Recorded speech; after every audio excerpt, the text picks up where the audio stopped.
Shall the youth of Zion falter in defending truth and right?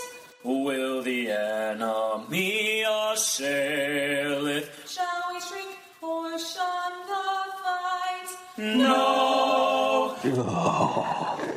True to the faith that our parents have cherished. True to the truth for which martyrs have perished. To God's command, soul, heart, and hand, faithful and true we will ever stand. This is Infants on Thrones. Philosophies of men mingled with humor. We are the Quorum.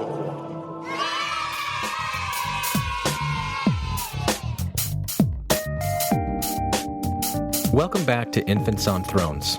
I'm Glenn Osland, and today we have a long discussion with Mike Tannehill about his views on the recent essay, Race and the Priesthood, that you can find online at lds.org. Now, this essay was released by the church in early December 2013, and it addresses head-on the criticism that the Mormon church is and was a racist organization. Now, it presents a position of equality for all God's children and explains that the seemingly racist priesthood exclusion policy of the past was just a product of culture and human bias rooted in the time in which the church was restored. Now, it's a pretty good essay, actually, especially for those who want to maintain their belief that God directs this church through imperfect people and must therefore restore truth, line upon line, precept on precept, serving milk before meat, yada, yada, yada. But for me, at least, when I really think about it, there's just no satisfactory reason why God would support a racist man-made policy for so long without stepping in at some point and revealing a non-racist message of, I don't know, love, equality, inclusion, something like that to his would-be prophets. And so, if anything, this essay really only exacerbates my concerns in those areas. That's my critique of the essay, at least. But Mike Tannehill...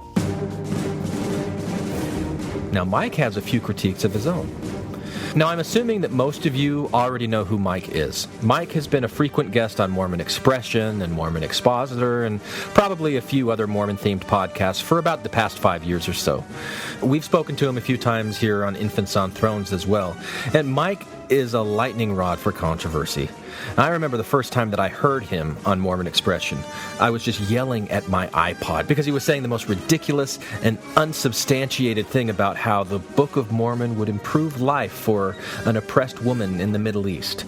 Now, at least that assertion wasn't blatantly misogynistic, but I do have friends who simply refuse to listen to any podcast episode with Mike Tannehill on it because he constantly supports inflammatory positions. Like just this past week, on Martin Luther King Day, Mike posted some anti-MLK message on his Facebook wall about how we should teach our kids to tell their teachers to go to hell if they try to teach that Martin Luther King was a great American.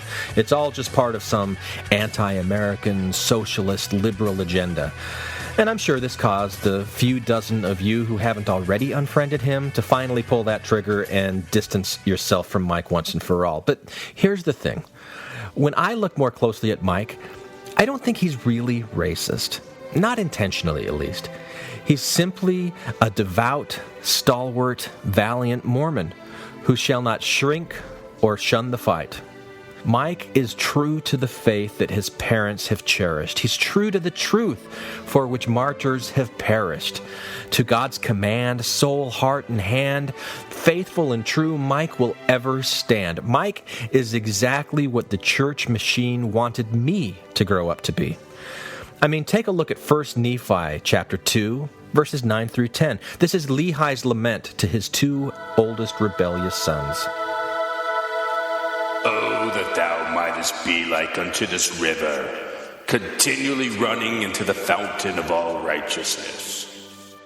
Now, this is Mike's validation. It's his marching orders, if you will, for his constant barrage of in-your-face Facebook posts. Oh, that thou mightest be like unto this valley, firm and steadfast and immovable in keeping the commandments of the Lord. And this is why Mike can sit on podcast after podcast being ripped to shreds from every direction, but come out of it chuckling his Mike chuckle, unmoved and completely unfazed. So while the enemy assaileth, who is the enemy here? For Mike, it's liberal ideology. Liberalism is Satan's most devious and effective tool. It erodes stalwart resolution. You want proof? Just listen to this podcast and others like it. Listen to all of the once valiant, now liberal-leaning members who've lost their way. Liberalism is what allows us to become tolerant of sin. It's the fertilizer in which sin blossoms and grows. Liberalism is what allows the satanic camel to stick its nose into your little tent to gain a small respite from the raging storm. Now, you've all heard this Sunday school story, right? You let the camel stick in its nose, and then it wants to bring in its eyes, and then its ears, and then its whole head in, and then its neck, and finally one foot, and then another, until it's completely in your little tent, and you've been completely pushed out, sitting helplessly, unprotected, in the relentless desert storm. Why? All because you showed weakness. You took pity on what you thought was a poor camel stuck in a storm, but what do you have to show for it now? Yeah, I know this isn't exactly if your brother asks you for a cloak, give him your coat also, New Testament feel-good Jesus mumbo-jumbo stuff. But here's the deal. Those damn satanic camels are just out to exploit your kind, liberal, bleeding heart. So you can just take that kind, liberal, bleeding heart and shove it. Because that's not real love. Real love is obedience to God's commandments. And God has said to follow the prophet. And the prophets have said some pretty strong things about who gets to have the priesthood and why. So don't start thinking that you can have better answers than what the Lord has already given us through their prophets, because then you're just being liberal and tolerant, and you're just letting the camel win.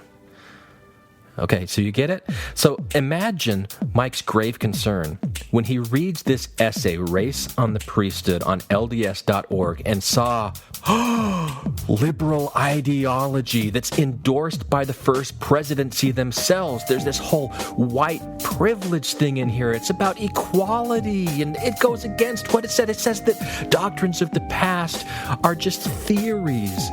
Now, look, it's the enemy, and it's assailingeth. Shall he shrink or shun the fight?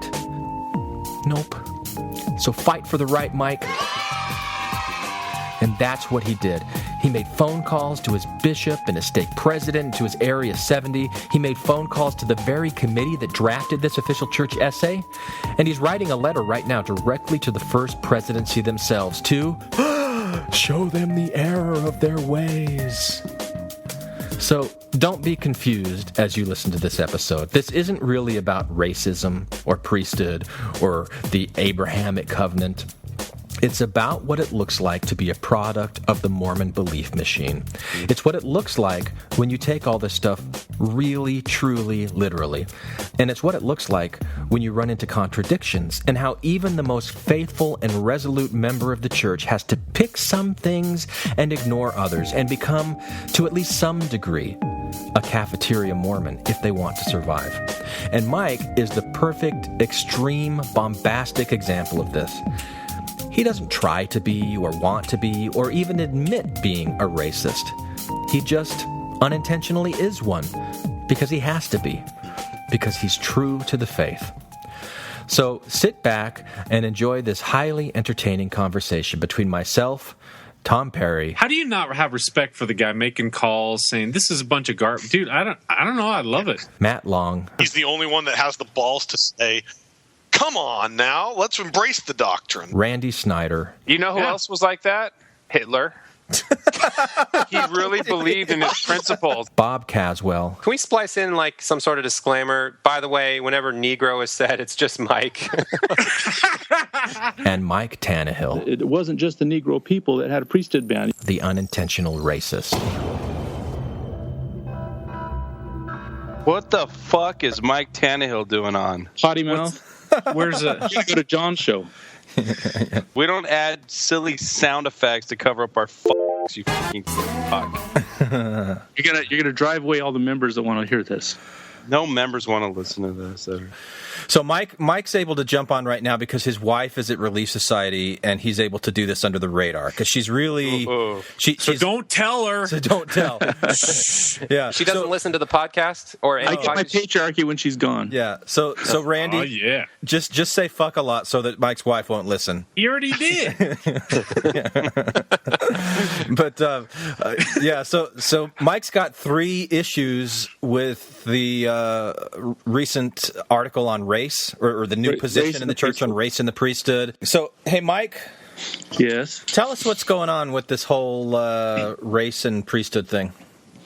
Okay, the church put out an essay the first Friday in December, and it's entitled Race in the Priesthood. And basically it goes through, and at first blush, my just first reading it without examining anything deeply, it says that the church only had the position of withholding the priesthood from the Negro people because of they were bigoted racists and couldn't call down a revelation from heaven to change it until President Kimball was able to get a revelation. And that, to me, was just horrible. And so I just looked at it a little closer, and I've got 3 real issues with it. Do you want me to go through them? Yeah. If they're short and concise, you bet. Okay, the first one is that they use the phrase white privilege to say that the reason for the ban was because, racism, America's a racist country, blah, blah, blah. White privilege comes from what's known as critical race theory. Critical race theory comes up out of the civil rights movement, and those who didn't think the civil rights movement went far enough really wanted to ingrain the theory that white people are racist and all this into the American legal system. And so you see the phrase white privilege popping up around to say that America's always been racist and our laws have always held black people down. This is a quote from Emory law professor Dorothy Brown. She says, by using things like white privilege and critical race theory, they seek to highlight the ways in which the law is not neutral and objective, but designed to support white supremacy and subordination of people of color in America.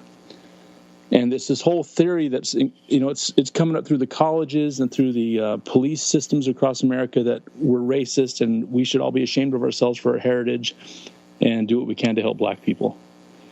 And for that to be in a church publication, the phrase white privilege is just outrageous. It's a political liberal terminology.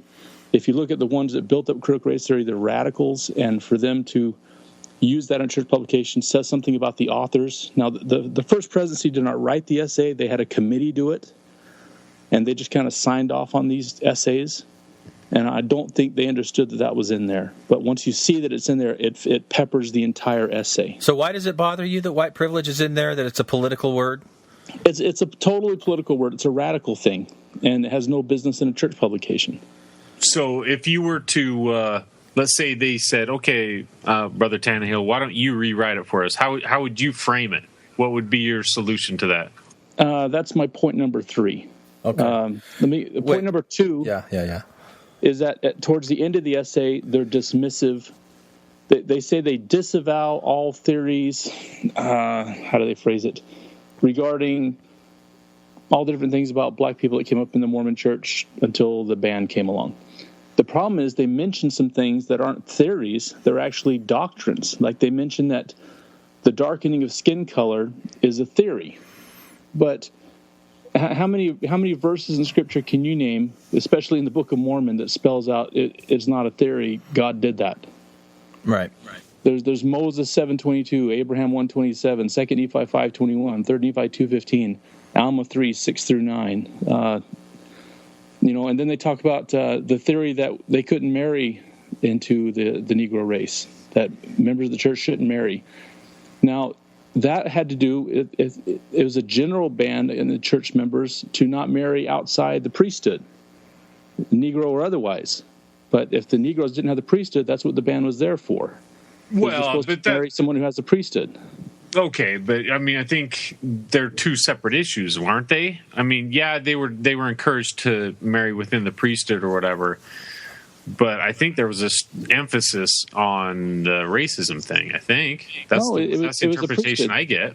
No, that ties into Moses 8 that says the reason the flood came about is because all the church members married outside the church and everyone became wicked.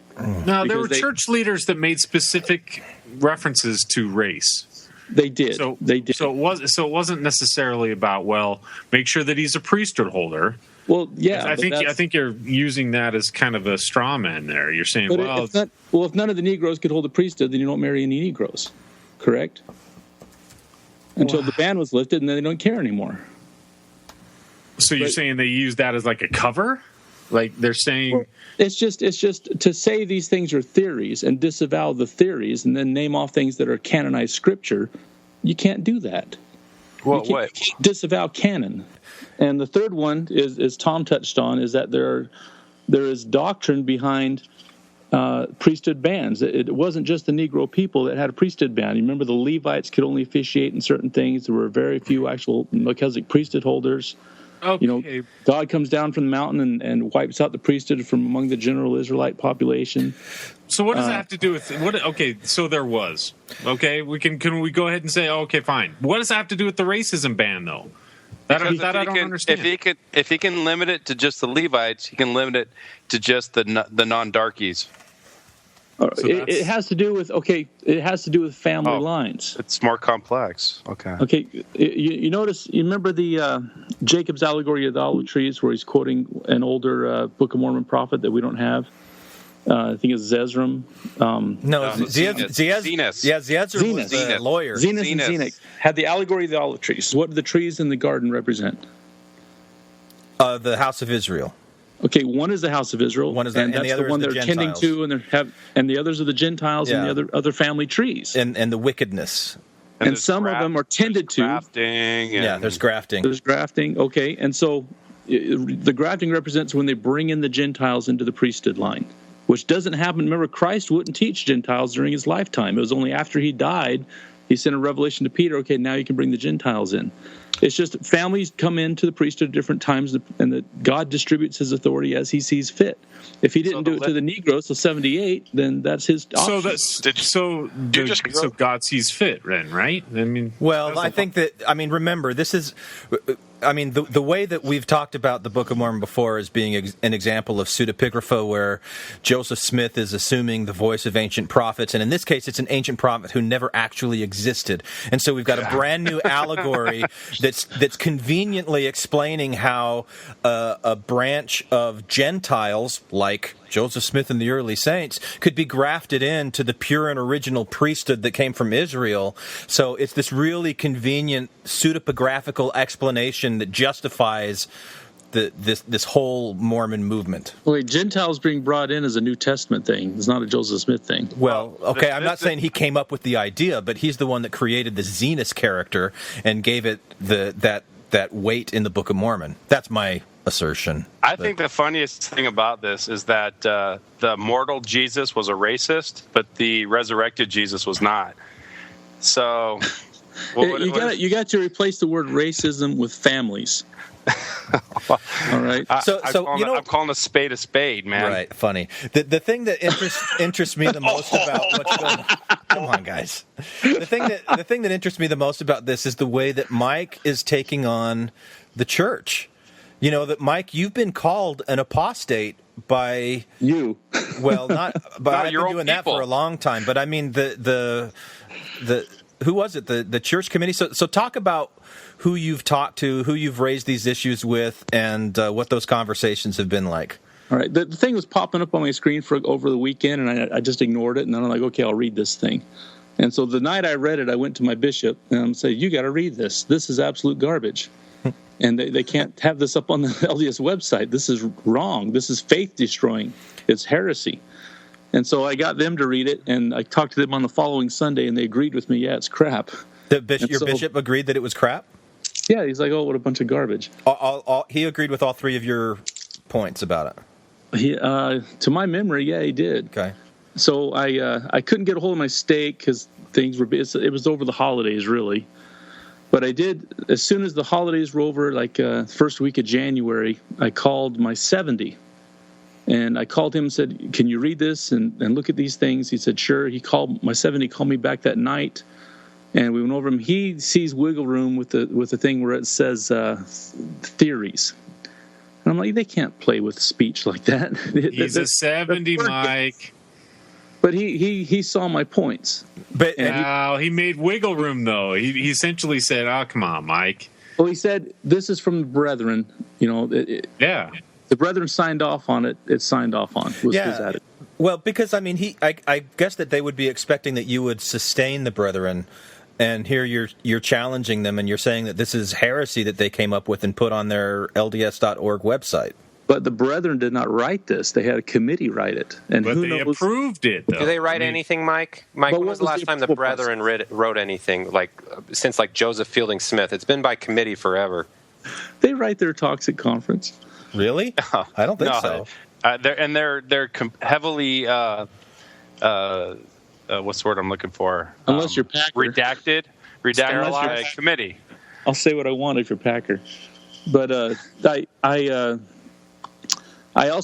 went through. I called up. I just Googled LDS.org and looked for intellectual reserve. I think is what they're called. Right. And I called their headquarters and talked to a couple of people there. He says we're getting flooded with calls over this same essay. He says I don't like it either. Is what the guy told me. And so I called. I found out through them that it's the church history department had to do with this because it's a church history project. They're releasing a whole bunch of essays over these topics, and what they've done is they just sent out to a bunch of intellectuals to pool together and write these essays. Were any of the intellectuals also feminists and or homosexuals? I don't know. Okay. I think the most important question here is, Mike, are you willing, if the people that agree with you see fit to make you their leader, to break off and to start your own fundamentalist group? I can't even organize my own podcast. You think I'm going to do a branch off of the church? I don't know. I think through the internet, you wield a lot of power. You got I just a love lot of clout. I just love that you can joke about it, Mike. That makes my day. That you're not frustrated or really nervous or because most people would be not in a position to talk about stuff like this so openly, and I really admire that about you because this is serious business. And my theory here is that everyone's playing each other because it seems like every time you've told me how somebody feels about it, they're giving you the diplomatic answer of oh yeah, I agree with you, but my hands are tied, and then you call somebody up, oh yeah, I agree with you, but my hands are tied, and I think it's just that most people have a certain sense of apathy when it comes to the church having to comply with modern standards of civic sort of things, and they just do this over and over again. And you're the only one who's hang on, guys, back the truck up. What are we doing? You know what, Mike? It's time. It's time for you to pull out your javelin and make things right. Javelin. But Mike, didn't you get into kind of a yelling match with one of these guys from one of these intellectuals? Yeah, I two of the higher ups at Church History Department. One guy was Tom, and I think the other guy was Craig or something. I can't remember exactly. But they're like, well, you got to support the brethren. You can't just... And I'm like, wait a minute. White privilege is a political term. You can't use that in church publication. And he tried to tell me it's not a political term. But if a simple Google will tell you who wrote critical race theory, where it came from, the radical organizations they spin off of. White privilege is just another way of saying critical race theory. And he's trying to tell me it's not a political term. And I'm like, also, what am I supposed to do? Rip Alma chapter 3 out of my scriptures? Or Alma chapter 3 directly defies your essay. And he agreed with you. Is that right? He agreed with you. He did. He said, you go ahead and rip that out. He was laughing as he said it. But it was heated at that point, and we're just screaming at each other over the phone. Incidentally, did anyone else grow up in the Mormon Church with seminary teachers recommending that you staple Songs of Solomon shut in the Bible because it's useless and it's kind of apocryphal and it's not? My bishop president said just rip it out. Yeah, see? So It's not like this is unprecedented. It's just it's the Book of Mormon instead of the Bible. But okay, Mike, I got to ask you, so it sounds to me like the conversation turned from this race issue into criticizing the brethren issue, because it sounds like every time you'd run into somebody, they said you gotta obey the brethren. That's exactly right. The two uppity ups at history department were like that. They're like, you can't defy the brethren. So Mike, it says in Mike, whether it come from my mouth or from my servants, it is the same. So, Mike, I guess the real question is where do you get the size of balls to go and call all these people and essentially criticize the brethren? I mean, you go to your 70. I mean, you're doing pretty profound things as far as like an average believing Mormon goes. I mean, I don't see a lot of Mormons that would have the size of balls that you have to go and say, I'm going to make some phone calls and really try to set the record straight here. I snuck into my wife's, at night while she was still sleeping and took them out of her purse. And then I went and hunted down some phone calls. And I just got some phone numbers. I know some people online got me actually one of the author's names and phone numbers. I was actually able to talk to one of the committee members that wrote it. Wait, wow. You were saying that you snuck those balls out of your wife's purse? Yes. Yeah. Have you returned them to her? I guess she's wearing them right now. If she's check them in and out. Check them in and out. She's out at Relief Society, and that's why you're. It's like a library card, and I just. Yeah. But here's what I love about this. Mike is me in 2007 when Prop 8 and Prop 102 in Arizona came out. When I said the brethren are wrong, this is wrong. Yeah. I've got scripture to back up my position. Right, sorry. Your fake scripture isn't any more authoritative than my fake scripture. Yeah. But you're doing the same thing. You had the same reaction. What you're saying is your personal stance on morality or doctrine is different than the brethren, so you're going to go with your own. So good for you, Mike. But Mike's not saying it's his personal. He's saying that this is church doctrine. This is what's being swept away. Well, the one guy that I talked to the author, and I mentioned the white privilege thing. He knew exactly what I was talking about, and he said, "Well, what do you mean? It's not just a theory. White privilege is real." And you're going, "What the hell are you talking about? This is a radical liberal ideology theory that's being pushed, and you're trying to use it to back up your stance on this church history essay." So, Mike, you can't say those things. So, after you talked with these guys at the history department, then you talked with your stake president, right? I talked to one of his counselors because he was out of town. Okay. And how did that go? He said, well, I didn't get that when I read it. And I said, well, go back and look for these things. And I haven't talked to him about it since then, but he knows what I'm doing. And I got 2/3 of my letter to the presidency written. It's a rough draft. I got to edit it and write the last part. And then I'm hoping what I want to do is go to my bishop and my stake and my 70 and have them just say, please look at what he's saying. Not that we agree with him, but just please review these things so that when it appears before the 12, it's not just some yucko in the stick sending them a letter. Mike, I have a question. If they don't change their stance on this, would you leave the church? No, I won't sustain the essay. Well, it's the essay that's wrong, and I don't know which of the 12 proved it. You'll become a cafeteria Mormon. Oh. Okay, so Mike, let's see. How old are you now? 42. 42. So in 30 years, when you're 72, and the church accepts gay marriage, maybe not in the temple, but just accepts gay marriage. Mike, you should have seen the writing on the wall. I mean, the church has loosened its stance on birth control, on women's rights, on blacks in the priesthood. The church changes with outside social pressures. It's just the way it's been. Polygamy. They should. I have it on good authority that the 12 have pounded the pulpit that gay marriage is never going to be accepted. Yeah, and they'll be dead. They'll be dead until they die. All of them will be dead in 30 years, Mike, and you'll be 72. Holland accepting it? Holland will be dead in like 10 years. But I mean, I don't know if that's going to happen or not. But you certainly had apostles pounding the pulpit about race in the priesthood and birth control. It wasn't that long ago that apostles and oral sex is no longer taboo in the Mormon Church. I got a copy of that Kimball letter. I got it on my computer. Yeah, but they don't touch it now. So, Mike, is this the first time for you, or what's different? Because Randy just listed literally 5 examples that for me are practically the same thing. But for you, this is the one that's setting you off, but all the other ones are okay? I sustain the brother on their stance on gay marriage. Well, I think the difference is this one's happening. What about on oral sex? This one's happening on Mike's clock. It's like when he's in the prime of his life and he's been used to it for 42 years, and now it's like, what the fuck just happened? Whereas in the past, you just read about all the stuff about oral sex and birth control. That was before your time, and then you just sort of, sign off on it because it's not your problem. It's that you didn't have to deal with it front and center like this one. Is that what it is? I just, this one's so obviously in your face wrong that, what else can you do? Because you're so used to it the right way. But the other ones, you were never used to it the right way. It was just history books. So what do you think is going on, Mike? I mean, do you think the church is, or this committee is trying to popularize the church, or liberalize, or make it more progressive? I mean, what's happening here? Is there something? It's hard to say.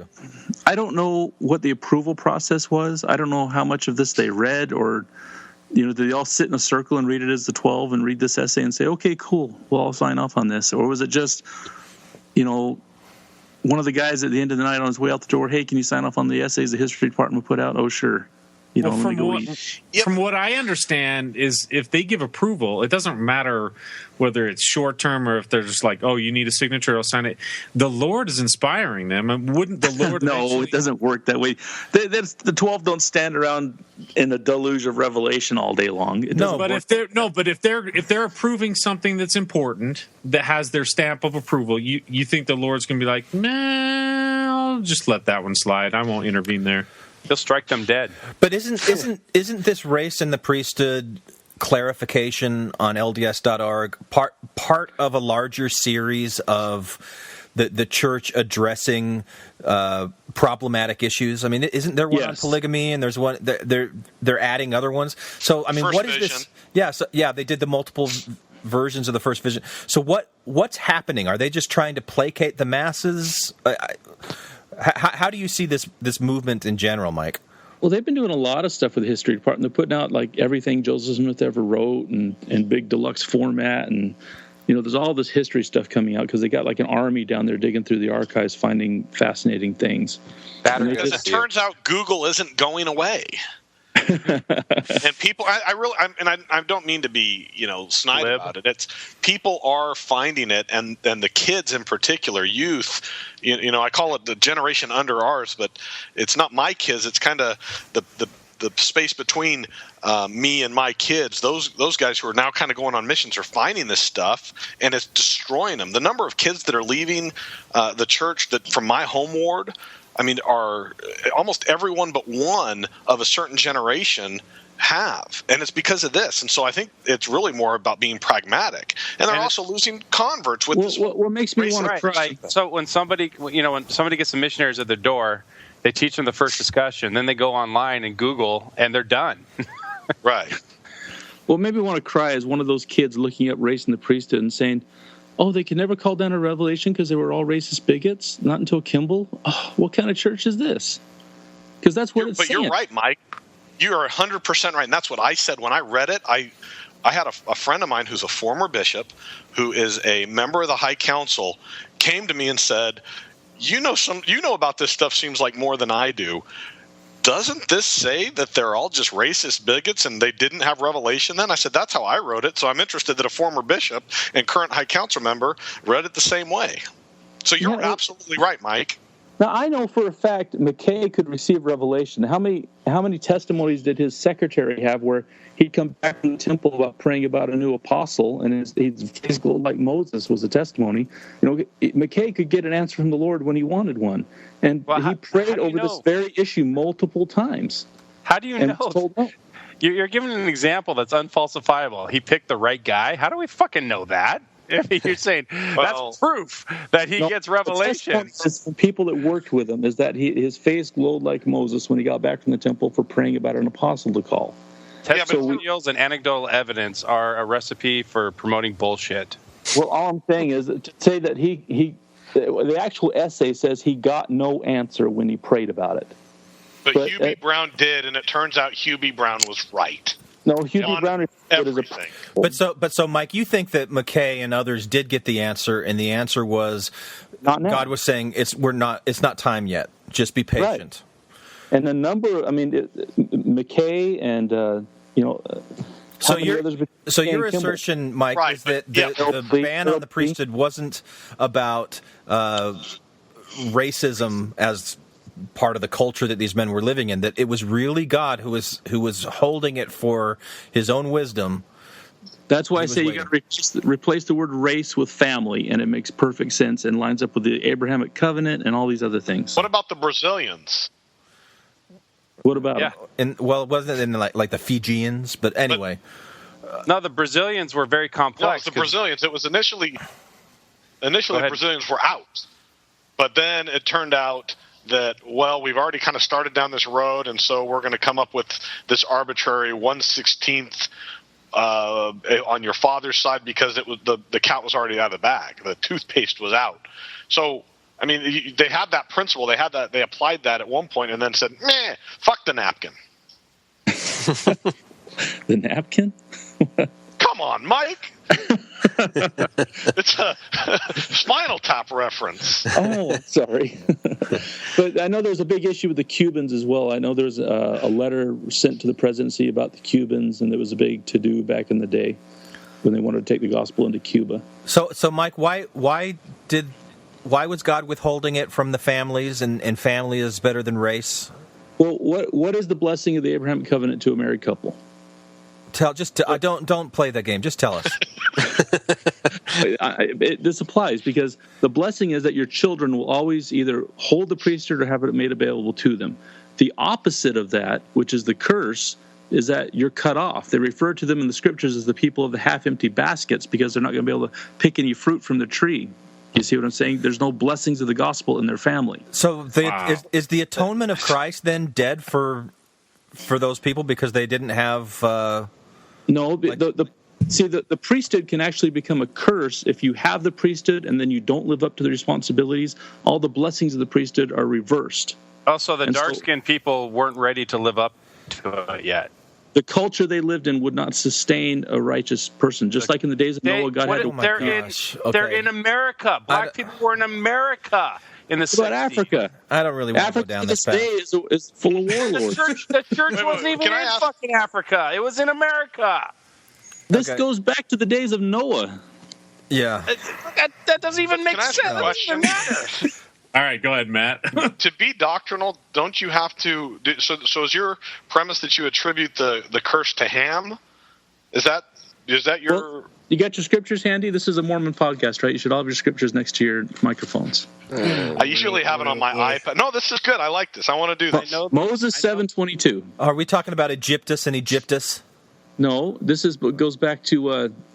Well, yeah, it actually ties into that. And Enoch also beheld the residue of the people which were the sons of Adam, and they were a mixture of all the seed of Adam, save it were the seed of Cain. For the seed of Cain were black and had not place among them. All right? And Noah's son married one of the daughters of Cain, which brought the skin through. Who was Egyptus? But the curse came because Ham tried to steal the priesthood from his father. He stole garment patterns. No, he didn't have sex with him. He stole the garment and tried to make copies of it, and then he gave a false version of the priesthood to his family, which leads to Abraham. Wait. The book of Abraham talks about the markings on the garments, and that Ham tried to copy the Masonic markings from the garments? Nope. But he did give a false version of the priesthood to his children, which is in Abraham 1:27. What's the source of this? The whole garment thing? Apocryphal scripture. Okay. Isn't false priest? Nibley quotes it in Temple and Cosmos. He goes through the whole thing. Yeah. Okay. I got a really important question, Mike. Okay. What changed in Africa from the time of McKay in the 60s to 1978 that made them ready? Because the civil rights movement had happened, and they were all fully accepted as... You mean the civil rights movement that the Brethren fought tooth and nail against, saying it was a communist plot? It was a tool of the communists. Yes, it was a communist plot to overthrow... I remember hearing about it. What? Have you heard of F. Benson, Harold B. Lee, and... Benson, Lee... And there was someone else. Joseph Fielding Smith. Harold B. Lee and Joseph Fielding Smith, the two that came after David O. McKay. And Bruce R. McConkie. Yeah. All right. Yeah, but wait, wasn't it that Stanford refused to play BYU in football, and that's what ultimately... I think that had more to do with it than Abrahamic Covenant. But the funny thing is that Mormons like Mike can now rewrite history and say the civil rights movement was a good thing when all of their heroes fought against it. But at the end of the day, Mike's right. Mike is right. About what this says about the church generally, that revelation there is no revelation, that all these guys that came before were so wrong on such a fundamental point that you should ignore everything else they said, just like Adam God, just like everything else they've ever said. Yeah, okay. All right. And that's the message it sends to members, and that's what Mike's fighting against, I think. And so good for him. So is this Mike people should be doing it. Hey, Mike, is this your last appearance on Infants? I'm happy to show up whenever you want me. Aw. So I have a question for you, Mike. How did it work, or how does it work if blacks and whites are segregated because God wanted it that way?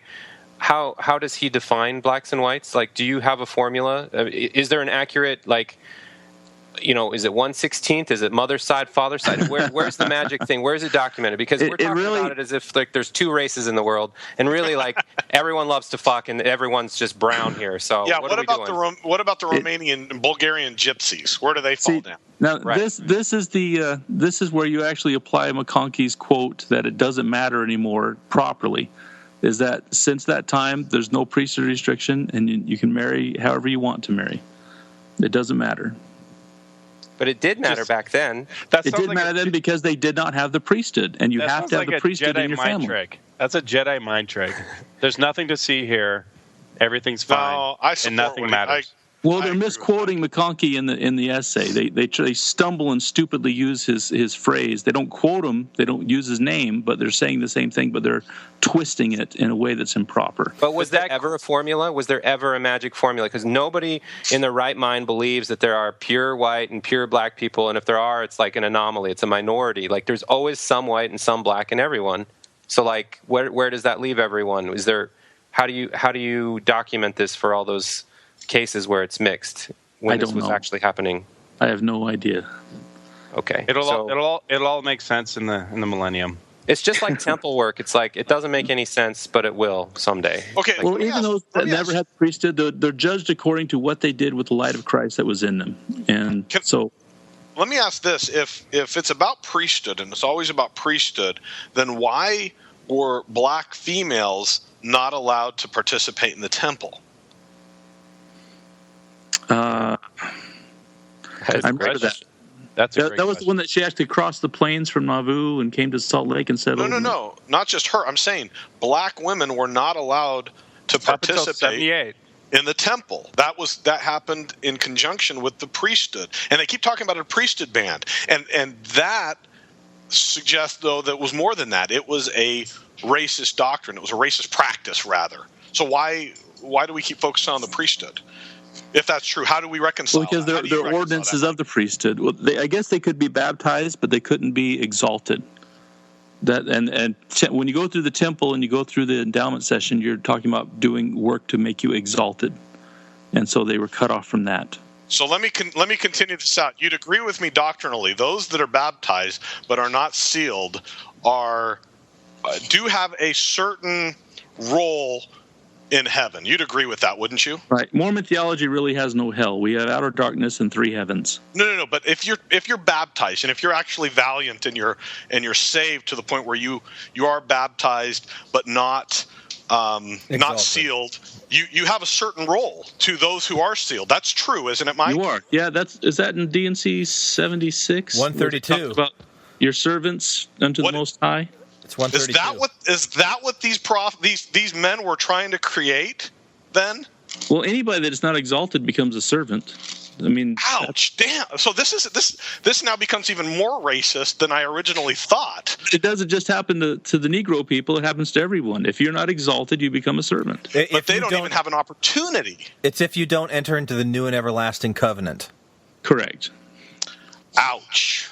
Section 132. That's everybody, just blacks. What about the pre-existence? Like, are those that are 1/16 black? Is it directly proportional?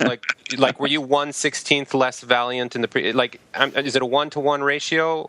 No, that is actually, when they refer to that as a theory in the essay, they're correct, because you can only tie that to two scriptures, and one is in Abraham when he talks about the what's the way he phrases it, to noble and great ones.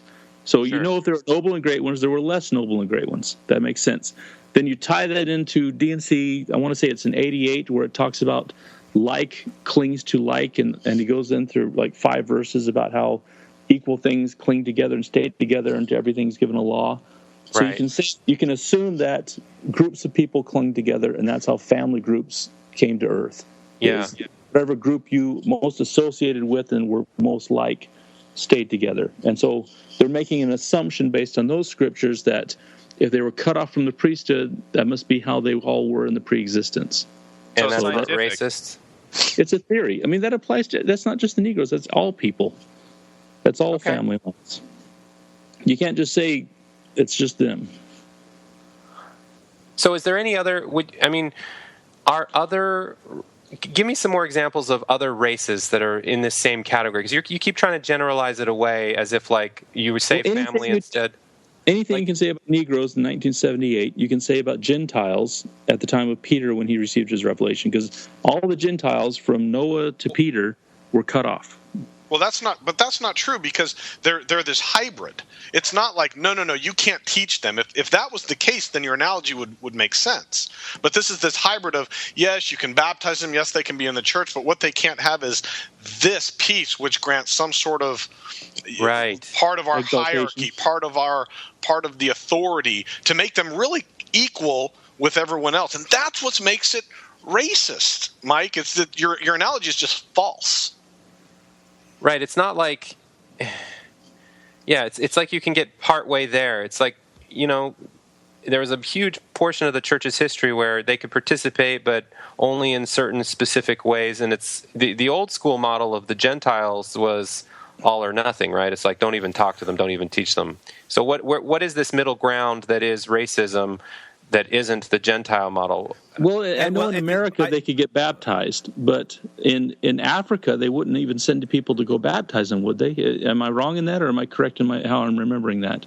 Well, I want to go back to what you said, though, about the time of the Gentiles and with Peter, because even at that time, only a certain tribe of Israel had the priesthood. The priesthood wasn't available to every Jew. The higher priesthood, yeah. The lesser priesthood was among the Levites, and there were a few high priests, but yeah, in general they couldn't. So you weren't even talking about a priesthood ban there.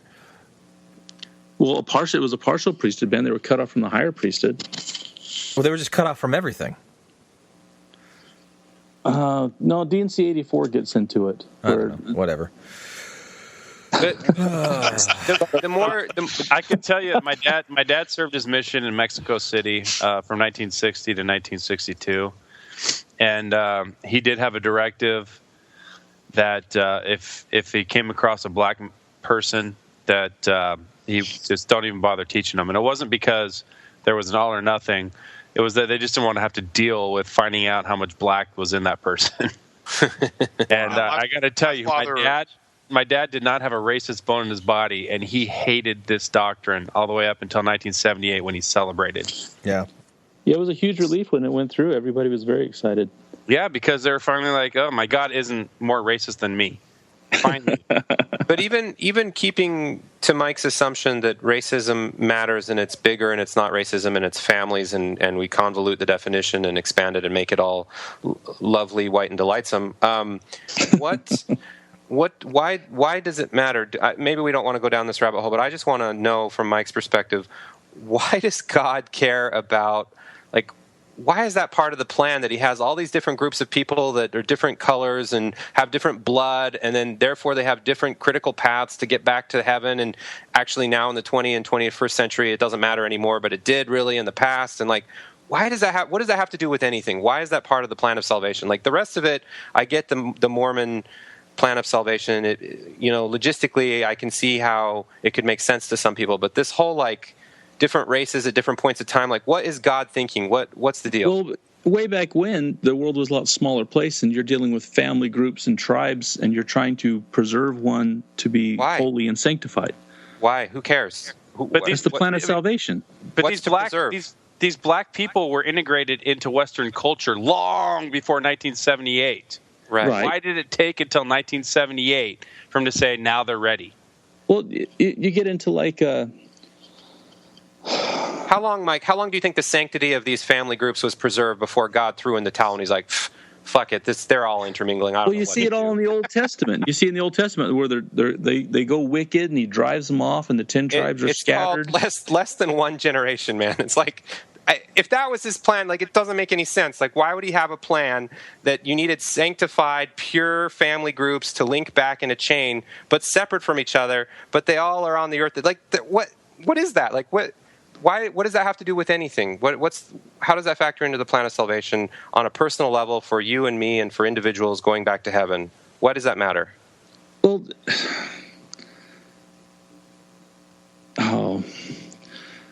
I can tell you that if your ancestors were members of the church, they have rights to call on in the Abrahamic covenant for you to be blessed and put in positions of authority to challenge you and make you to grow. And I mean, just look, for example, in the Book of Mormon story, the Lamanites were cursed. They wipe out the Nephites who were the righteous. And then, so God makes it so that the Gentiles come and wipe them out. And then they're blessed with Christianity here in America.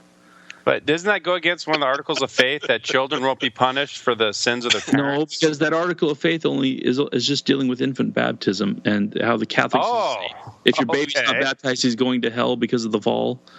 That's what that was about. But God, to me, it says the entire scriptural canon talks about how God deals with families, and some are cursed and some are blessed.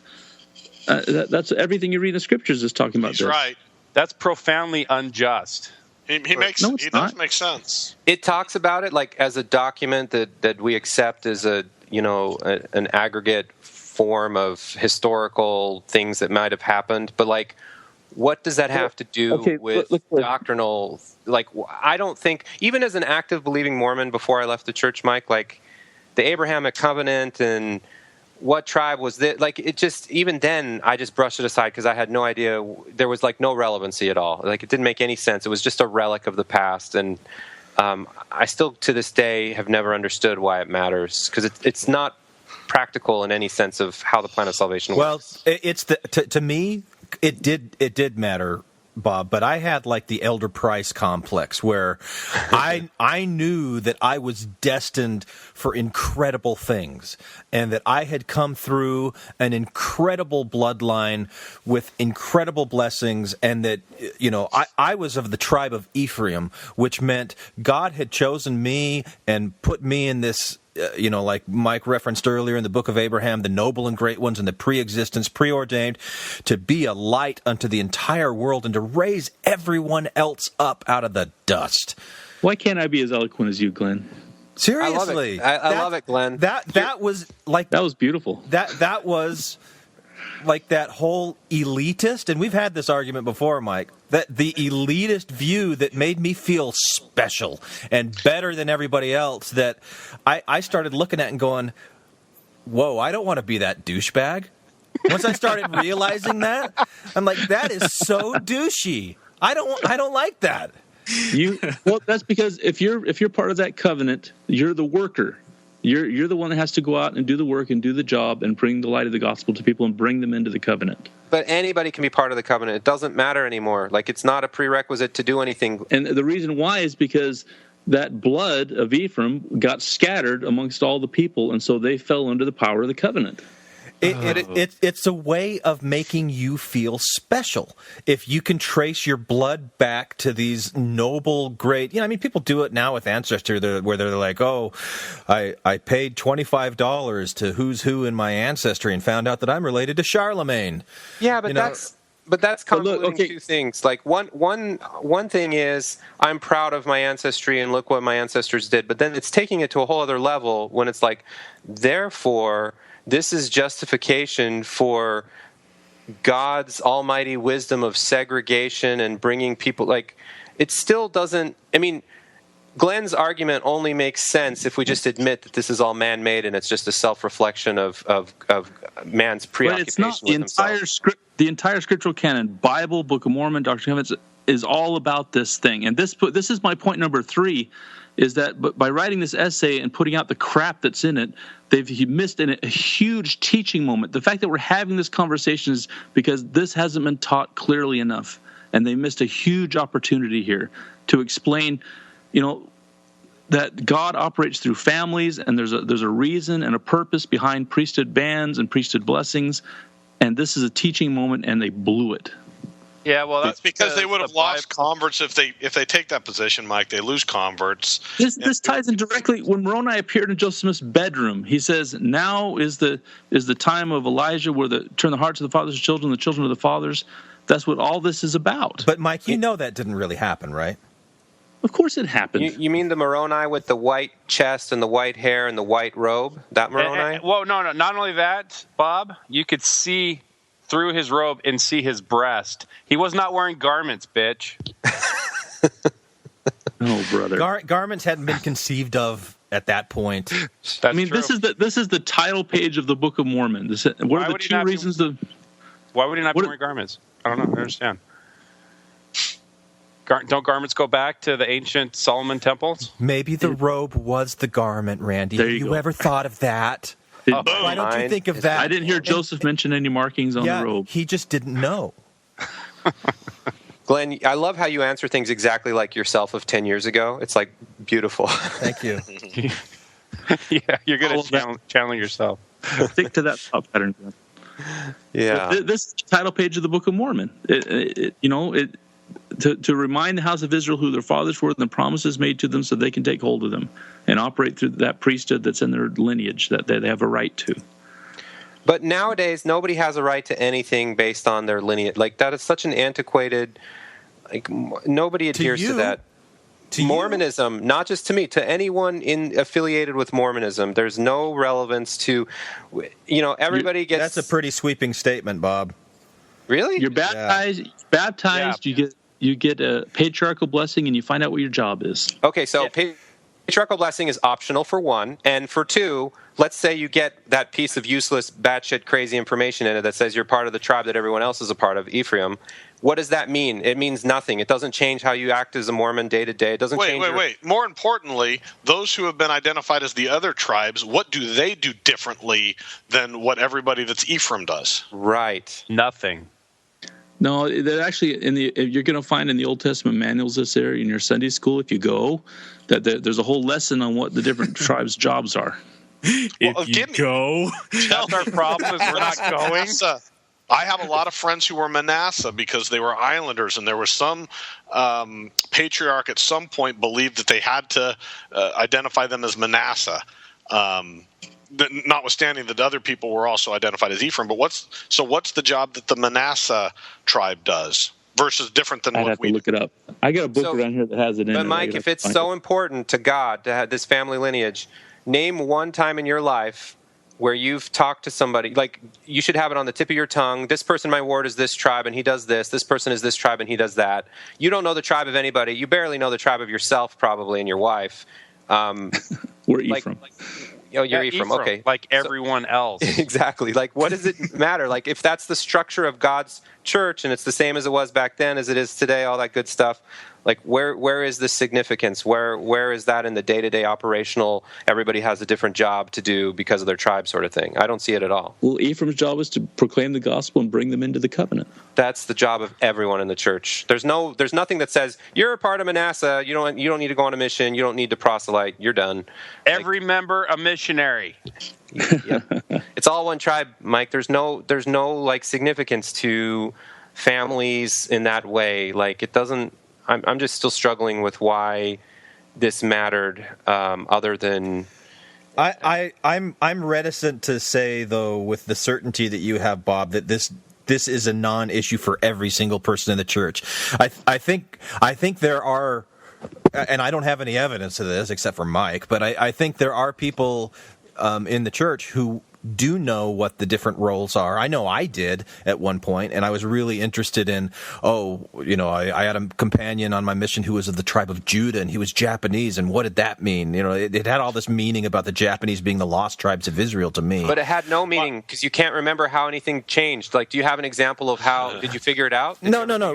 Like if he thought, okay, I have a different role in the church, I don't have to go on a mission because only Ephraim are missionaries. I mean, I don't think that it has that significant of a role, but as far as like his personal view of where he fits in God's plan, I think there's things out there like in the blessing that Jacob gave to each one of his sons, that I think that's Genesis somewhere, that you could go and read what he gave to each one of his sons. So if you're told in your patriarchal blessing that you're Manasseh or Benjamin or Judah, and then you go and you read that, then you've got, okay, this is who I am. This is the special mission. And like, so to think that nobody does that in the church and it has a personal meaning to them, I can imagine that people would, because I know that I did. No, you're right. I remember very firmly believing that if anyone who was found to be the tribe of Levi would automatically become bishop. And I don't know where, there must be some source for that, but I remember believing that strongly. So you're right, at least to a degree. Yeah. And the ultimate goal is to have that patriarchal line and say, because I'm tied to him, like the reason so many people, remember the brethren in the early church would be sealed to each other, because if one becomes the great patriarch and is exalted, because if they're tied to him, gay marriage. No, if they're tied to him, at least they get to be a servant in that household. At least, it's these family ties and bonds that tie you to a household of exaltation. If you have the name of Christ on you, you get the blessings of Christ. If you get the name of this, the goal is for your family name to be tied to exaltation, and all those tied to you get to go with you. I'm sorry. I'm siding with Bob here. And I've been in ward councils and all that bullshit, and in day-to-day operations of the church, even when you're calling a bishop or you're calling a stake president, do you think they're fucking pulling up their patriarchal blessings to see what tribe they're in? No, I agree with that. They're interviewing people. Yeah. Do you think it'll be good? But they have the inspiration to know, Randy. I'm surprised you didn't know that. Okay. Okay. I think this is just summed up in one sentence, that this is just an outward reflection of a systematic way of everyone getting to think that they're special when they're all the same. That's like all this is. It's just like one big farce. It's like we need a system so that the lowest of the low, the highest of the high, all have a place and are all special. And it means nothing, but it just makes you feel but the special. system doesn't exist anymore. I mean, and that's what it. With Look this at it this policy, way. with this essay. If you want to go to heaven, whose name do you have to have on you? Joseph Smith's. Christ. Okay, you have to be baptized into the name of Christ. Right? If we're all to be Christ-like, then we should treat our names with the same respect we treat his, and have our names mean something, and have our family mean something. Christ. That's the goal. Christ is a Greek term. Yeah. So, like Joseph Smith understood. So do you believe this, Mike? Really, what you wrote? Yeah. No, what right here?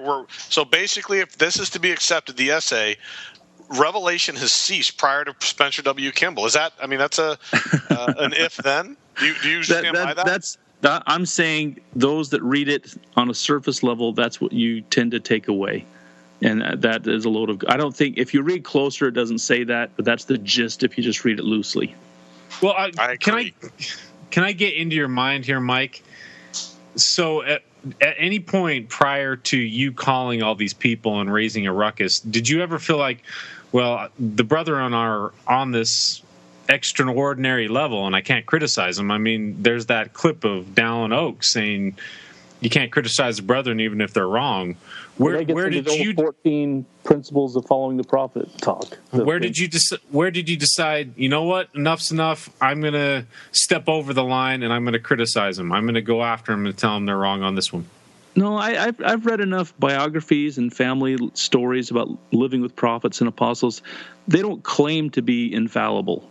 No, I mean, we're not talking about infallible, though. I mean, that I feel like that you're using an extreme analogy there.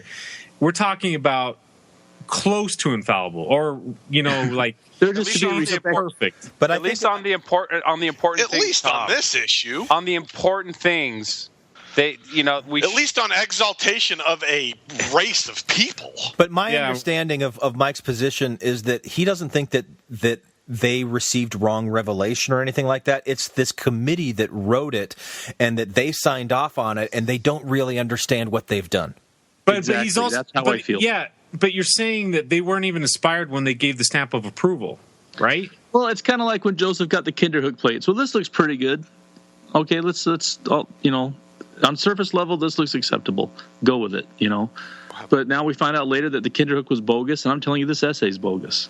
So, Mike, if they clarify this, if the first presidency come out and they clarify and say, nope, we reviewed it, and we actually are now affirming that the first presidency and the Quorum of the 12 avow that this is what we meant. We really, really, really super tappy 2014 meant it.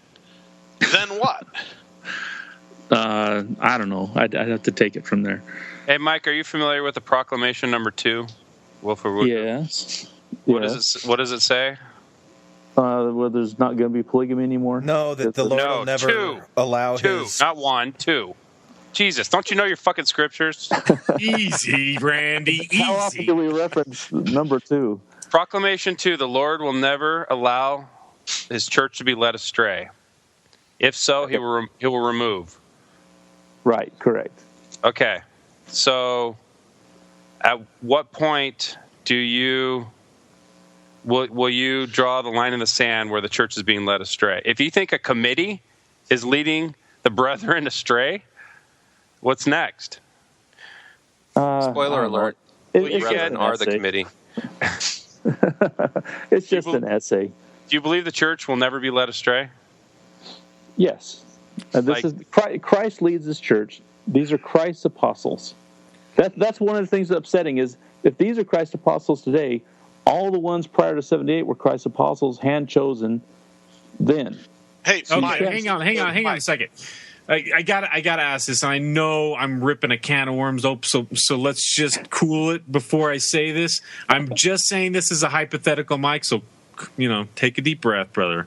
Okay. Let's just say, hypothetically, that the church, they found a way to be okay with homosexuals. Okay? I thought I already brought this up. I know, but let's just say hypothetically, because we're talking about you having problems with what the brethren approve, Mike. If they did, would your feelings be even more so? Would you make twice as many phone calls? Would you leave the church? What kind of conflict would be going on in your head there? It's impossible. It's doctrinally No. See, you're not entertaining my hypothetical. I don't think he understands the word hypothetical. So just pretend. Then you hit your knees and say, "Please send us a new prophet." Is that what you'd really say? Yes. You'd be like the church is no longer being led by you, God. We're in apostasy. But you're not to that point on this one yet, right? This is just an essay. You're saying that this is a problem, but it's not. It's just a sleight of hand or a mistake and a clerical error or bad judgment call. It didn't stay on the desk long enough before somebody got happy. Yeah, somebody got happy with the rubber stamp. Yeah, I sustain the first presidency in the 12. I just don't sustain this essay. Is it because Thomas Monson's senile? Do you think that's how they slipped it past? No, everybody. I keep hearing rumors like that, and then you see him, and you see him in an interview or up at conference, and he's clear as day. Who do you think has more authority in the church, Mike, the first presidency or Curtin McConkie, the church's law firm? Aren't they employed by the first presidency? Yeah, who do you think has more influence over the church? That's like saying who has more influence, the cash register guy at the KFC or the manager in the back. Oh, nice. I like it. That was pretty good. So which one is the cash register in the back? The lawyers are the cash register. Oh, okay. Yeah, right now the guy at the cash register, he's running the show. But if the attorneys write all the policies and all the, and this is the same thing, the PR. That's just a sad statement of the day. Is that when you have a large church that's global, and everything can get picked apart, you have a message to get out, but then you have to run it through legal to avoid all the crazy people in the world that want to throw a lawsuit every time they turn their heads. That's just a sad statement of the day. But between the law firm and these essay writing committee members and the PR firm, where does the first presidency come in? Well, they direct. I wanted to say this. You put it in legal language. Oh, that's a problem, isn't it? Well, that's just a sad state of the affairs. But is that what they did here, Mike? Except with the lawyers, they did it with the historian, they did it with this committee, and said, "Here's what we want to say. Put it in the proper language, and we'll sign off on it." They really screwed the language up. Didn't they commission this? Yes, they commissioned it.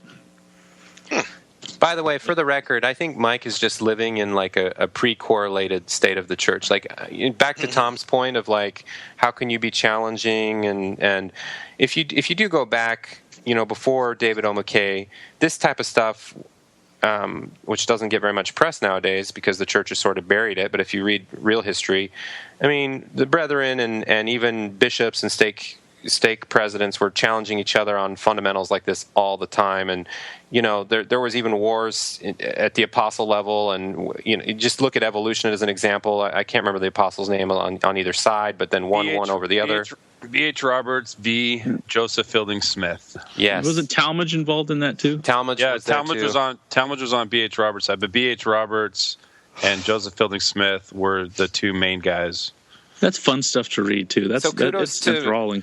So, Mike, do you feel like correlation overall has been like a detriment? Because I feel like it's not your style. It's not the church. Like you're really like Mormonism pre-correlation. I don't mean to like put you in a box, but that's kind of how I think of you. And that's the most exciting books when you go to like, especially in Utah, they have a lot of the bookstores, and you can find some great stuff if it's printed like pre-1950 or 50s and 60s. There's some good stuff, and it's just the simple gospel, and it's exciting.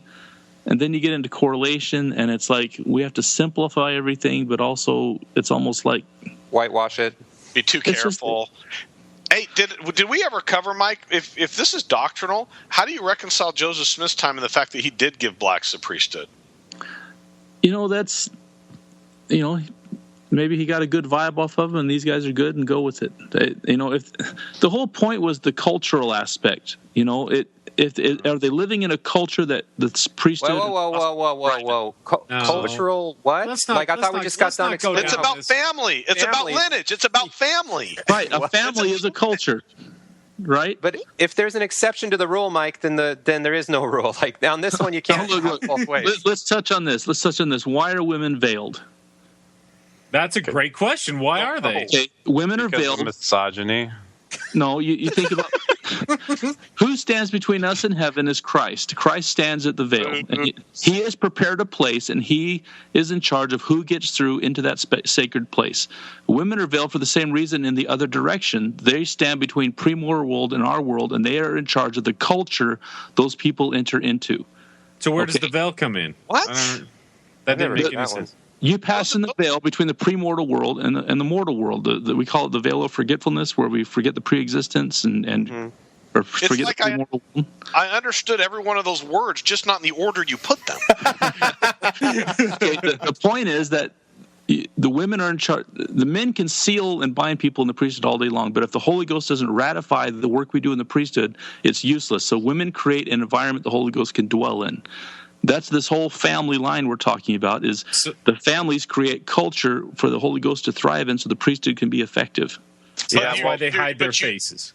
But let's go back to that guy, Elijah Abel or whomever that we know was given the priesthood. Why the exception? He's still part of that same culture, that lineage that you're talking about. He's living in Nauvoo among the saints, and he's one of the saints. Why can't any other black person use the same argument? Wow. Thank you. No, you know what? I appreciate that, Mike. Thank you for proving our point. Yeah. Well, what about that Manning lady that was living among the saints in Salt Lake and petitioned to the day she died to just get her endowment? I'm sure she was first in line after 78, and they ran her through the system. There's a whole book about her. Brigham was a total dick to her. Yeah, Joseph Smith was not racist. He was a progressive. For all his foibles, for all his Don't problems, you foul the name of that great man with calling him a liberal. Yeah, quit putting him up there. How dare you, sir? He was a total liberal. He was about free. He was about. I said he was progressive.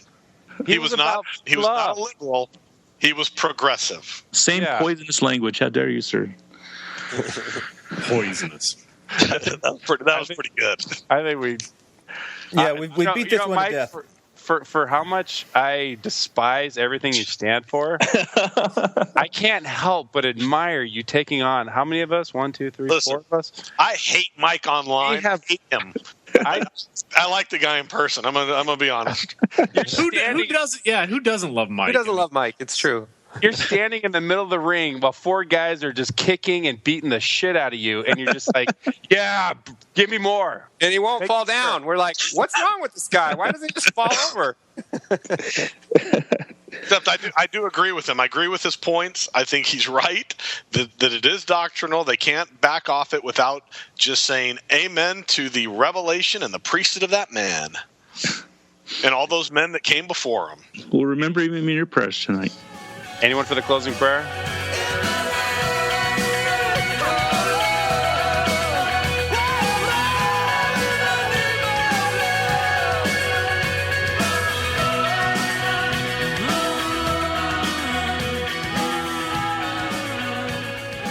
Okay, thank you. Thanks, Gwen. Mike. Good to meet you Appreciate online. I think this is our first time chatting online. It's good to speak with you voice to voice. You too. Thank you very much. See you, Mike. Mike. Good night. Bye. Good night. Night. Hoy. What Wow. a piece of work. He's got the thickest skin of any human I've ever come across. Dude, how do you not have respect for the guy making calls saying this is a bunch of garbage? Dude, I don't know. I love it. I think it's. And I agree with him. He is right. Yeah. He's the only one that has the balls to say, "Come on, now, let's embrace the doctrine." It's the same way with people. People did it with polygamy too, right? How dare you remove it? You know who else was like that? Hitler. He really believed in his principles of ridding the world of the evil Jews. The lowest common denominator. Oh my God! How committed was he to his vision? He was so committed. Nobody could knock him off his track. No, and I got to admire the guy for that. Hitler-sized balls, man. That guy had balls. Well, this is the first time that this whole servant thing kind of struck with me, with the that they become servants. But that's not This feels like child's play to me. I've gone round and round with him with the homosexual thing. That is so much more egregious, man. Mike, it is, but he is right. Swinging, but he is right that he has at least some foundations in Scripture on that. And so, as long as you come from that premise, you have Leviticus. He's got Leviticus. Jesus didn't say jack shit about homosexuals. Yeah, there's he actually was pro-slavery. That's very clear. But Jesus didn't say shit about homosexuality. You got to go all the way back to Leviticus to get anything on that. Well, and if they stand on Leviticus, I mean, talk about a cherry picking the Old Testament. Oh my God, totally. Horrible. Just read the 10 verses before and the 10 verses after, and live by that. Right, but the problem is even if Jesus came out and said the same thing, as if that would be any more authoritative, I don't care. I'm just saying he doesn't have there's not a ton of stuff to back up anti-gay rhetoric. There's not. The Bible says almost nothing about it. Right, but the brethren have, and they haven't backed off that one, so he can certainly pull out every quote and statement of the modern era leaders as well. So that one just, we come from fundamental places of what we find persuasive. Yeah. How many verses in the Book of Mormon about homosexuality? None. Less than one. Nephi was a little gay. He was a little gay. Ha! Gay! Yeah, I saw the movie. I'm trying to think, having been raised to fabulous parents. But never mind. That doesn't work. Fabulous. Yeah.